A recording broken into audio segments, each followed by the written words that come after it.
with RJ Anusha. Radio city నువ్వు నేను సినిమాలో ఇవాల్టి సినిమా రాక్ ఆన్. ఈ సినిమాని డైరెక్ట్ చేసింది అభిషేక్ కపూర్. ఈ సినిమాలో ఎందరో గొప్ప నటులు నటించడం జరిగింది.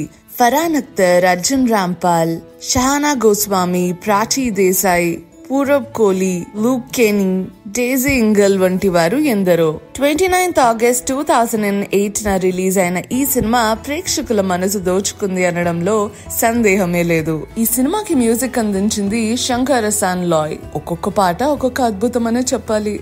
సినిమా విషయానికి వస్తే యాక్చువల్లీ రాక్ ఆన్ సీక్వెల్ వచ్చిందనమాట, రాక్ ఆన్ 2 అని, which was released 8 years later 2016 లో రిలీజ్ అయింది. కానీ అంత లాంగ్ గ్యాప్ ఇచ్చి రిలీజ్ అయినా కూడా ఎటువంటి నెగటివ్ రివ్యూస్ లేవు. పీపుల్ లవ్డ్ ఇట్ అనే చెప్పాలి. Rock on it begins in Mumbai. ఒక రాక్ బ్యాండ్ ఉండేదన్నమాట, మాగిక్ అని చెప్పి, ఇన్ 1998. ఆ బ్యాండ్ లో అందరూ కూడా the best friends and enjoyed a care free wheeling life together. Aditya తనొక lead singer who rebelled against his well to do family to play music.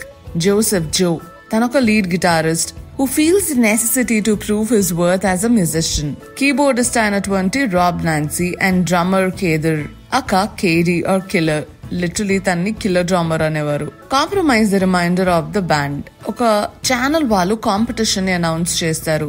So వీళ్ళందరూ కూడా దే డిసైడ్ టు ఎంటర్, ఎందుకంటే as the winner will be offered an album, ఇంకొక contract and at least ఒక music video అయితే release అవుతుందని చెప్పేసి అంటారనమాట. Magic వాళ్ళు they win the competition, but soon realise వాళ్ళు ఈ కాంట్రాక్ట్ సైన్ చేయాలంటే చాలానే సాక్రిఫైజెస్ చుట్టూ వెళ్ళాలి అని చెప్పేసి.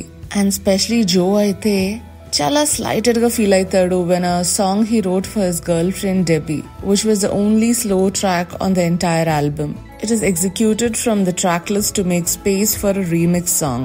అంతేకాకుండా డెబీని రిజెక్ట్ చేస్తారు యాజ్ అ బ్యాండ్ స్టైలిస్ట్. తను అట్లీస్ట్ ఒక ఆడిషన్ కూడా ఇమ్మని చెప్పరు. తర్వాత వాళ్ళు filming the music video, the band are forced to wear the clothes where they do not like, and a cameraman only Aditya మీద మాత్రమే ఫోకస్ చేస్తాడు. జో చాలా ఫ్యూరియస్ అవుతాడు ఆదిత్య మీద అండ్ ది డైరెక్టర్ మీద కూడా, hitting them both before leaving with Debbie. Aditya ఇదంతా notice చేయలేకపోతాడు. He was in shock because the band loses the contract. తను మ్యూజిక్ ని తన గర్ల్ ఫ్రెండ్ తాన్యాని అబాన్ చేస్తాడు. మాగిక్ డిస్బాండ్ అవుతుంది. ఆ మెంబర్స్ అందరూ కూడా ఎవరి దారి వాళ్ళు చూసుకుంటూ ఉంటారు. 10 సంవత్సరాల తర్వాత Aditya is a wealthy, high-powered investment banker with a beautiful wife Sakshi and a luxurious home. Kani is constantly unhappy.